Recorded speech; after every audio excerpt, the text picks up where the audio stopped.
No matter how nuclear war begins, it ends in 72 minutes, and 5 billion people would be dead. Do you think there will be a nuclear war? So I've interviewed former secretaries of defense, the former nuclear sub-commander, the Secret Service, and what I learned was, oh my God. Annie Jacobson, investigative researcher and writer who specializes in uncovering the world's biggest secrets. We are one misunderstanding away from nuclear apocalypse. And yet you have presidents threatening nuclear war. In fact, the President of the United States doesn't need to ask anyone to launch a nuclear missile. It makes me realize how important the decision to pick our leaders is. Nothing could be more important. Could you play out a scenario where nuclear war broke out? Yes, and I can describe in painstaking, horrific detail precisely what happens. So...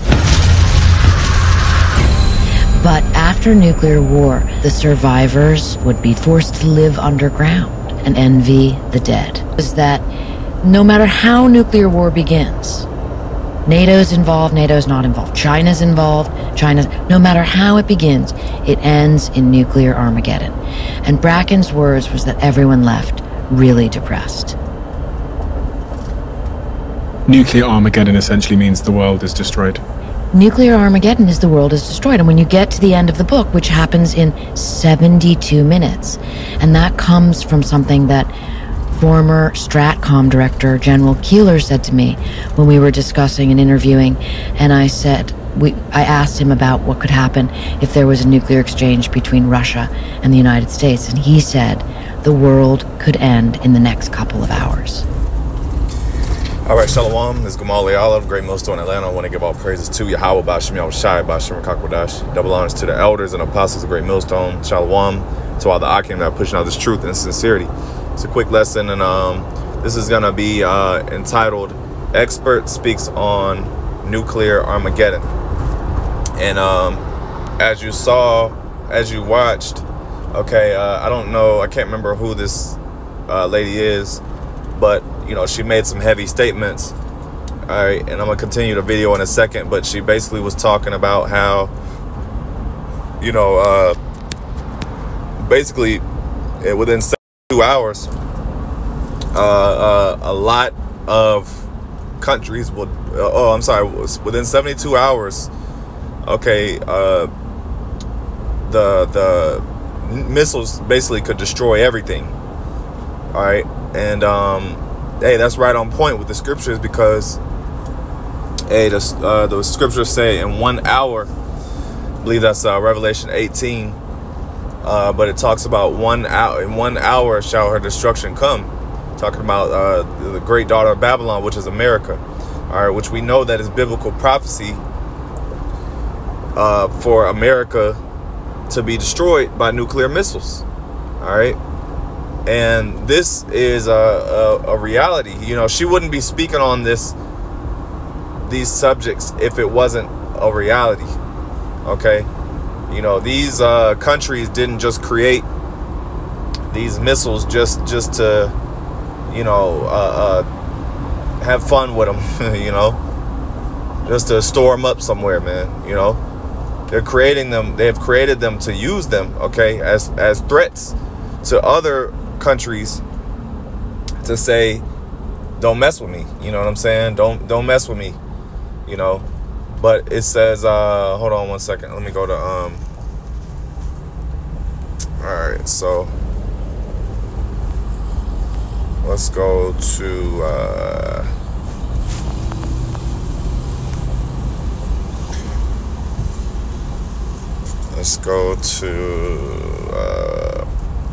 matter of fact, let me get that real quick.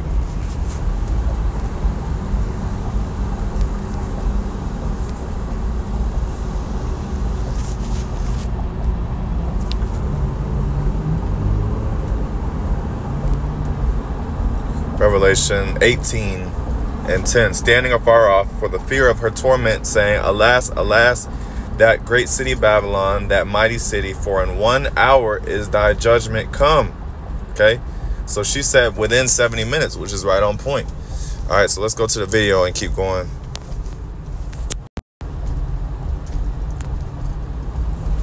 So from where we are now in this conversation to the end of this conversation, if a nuclear war broke out and we were sat here, by the end of this conversation, basically the entire world will be destroyed. And you and I wouldn't even know before the first missile hit. That was shocking to me, to have that confirmed, in essence, by Obama's FEMA director. So FEMA, the Federal Emergency Management Agency, is the agency in the United States that's in charge of disasters, right? So if there's a hurricane or a flood or an earthquake, FEMA steps in to help the people. They have something called population protection planning. Craig Fugate was Obama's FEMA director for 8 years, and he just covered an extraordinary amount of catastrophes in the United States. He was also responsible for planning for a nuclear war. He told me that they did that. He also said we plan for asteroid strikes. These are called low probability, high consequence events.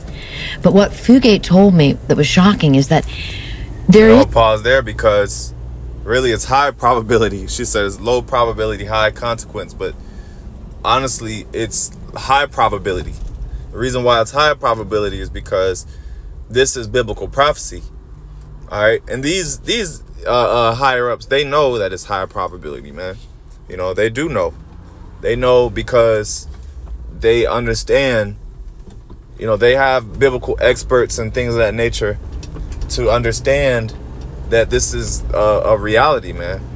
Okay, this is not just, you know, like she said, low probability. This is reality.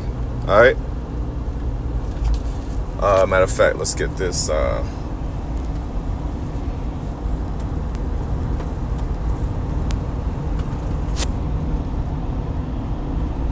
This is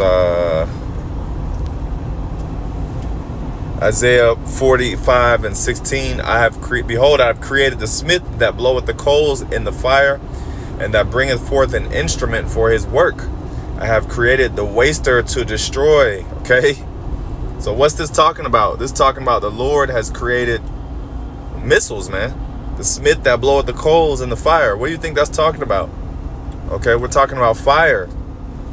Okay, a smith is basically somebody that deals with weaponry.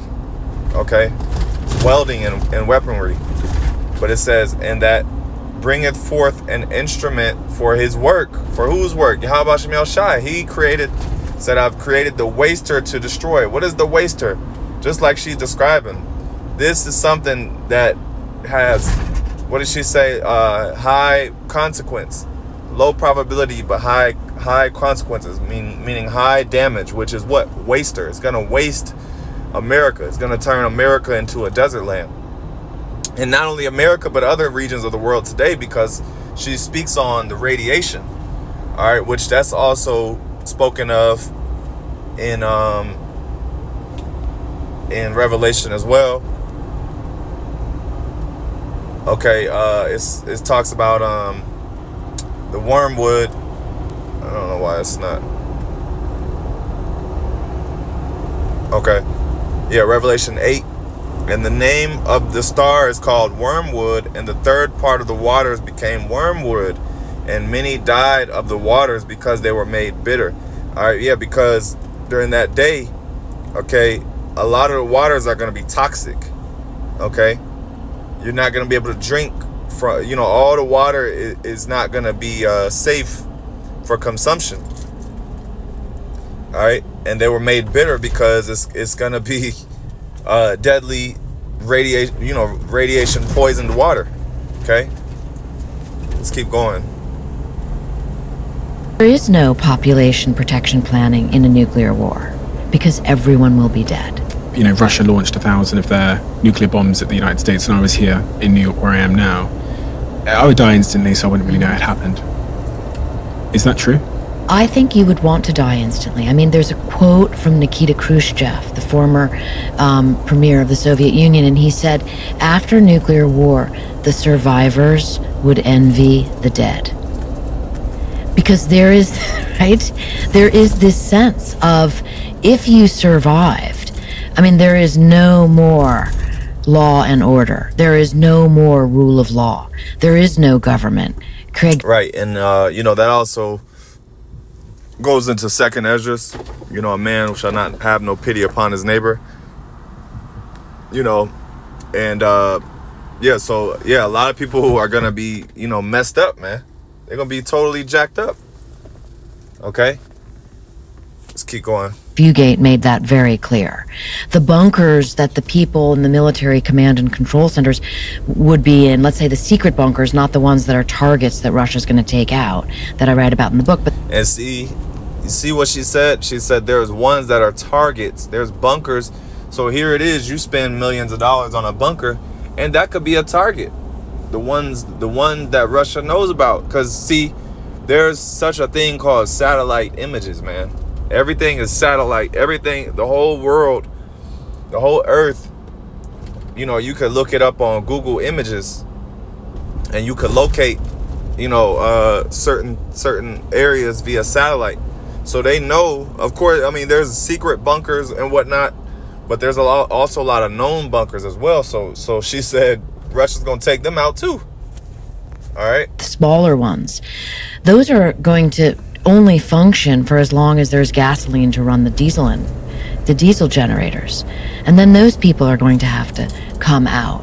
And who's left? It's man returning to the most primal. And you know, that also goes into the fact that you know, the elect, all right, when the Lord comes back, you know, the Lord's going to deliver the elect who are going to be delivered in the chariots. But then you're going to have the elites. Okay, when the missiles come, they're going to go into the bunkers, as she said. And they're going to go into the good bunkers. Not the ones, you know, they're going to go into the secret ones. All right. But this is, I believe it's in Obadiah. But it says, let me see,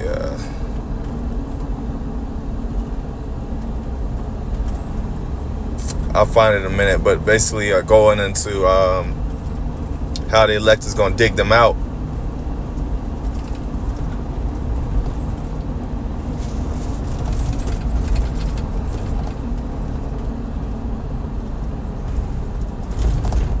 If I can find it. If I don't find it, that's all right. Brother could put it in the... Here it is. Amos 9:2. Though they dig into hell, thence shall mine hand take them. Once they climb to heaven, up to heaven, thence will I bring them out. So you're gonna have individuals that are going to dig into hell, which is what? Those bunkers, man. All right. But it says, the Lord, though will I climb up to heaven, and thence will I bring them down. Okay, so they're gonna go down into the earth. Some of them are gonna try to go up into the space stations and satellites and things of that nature. So, you know, this is a grave reality, man. This is the truth, man. You know, nuclear war is on the horizon, and it will happen. So I'm going to do a part 1 on this, Lord willing. I'm going to follow up with this because this is heavy. That shit's going into it. Lord willing, I'm going to do a part 2 on this, but this will be a part 1. Lord willing, you edified, and I'm going to continue on. All praises to YAHAWASHI, Shai, Bashim, Kakwadash, Shalom.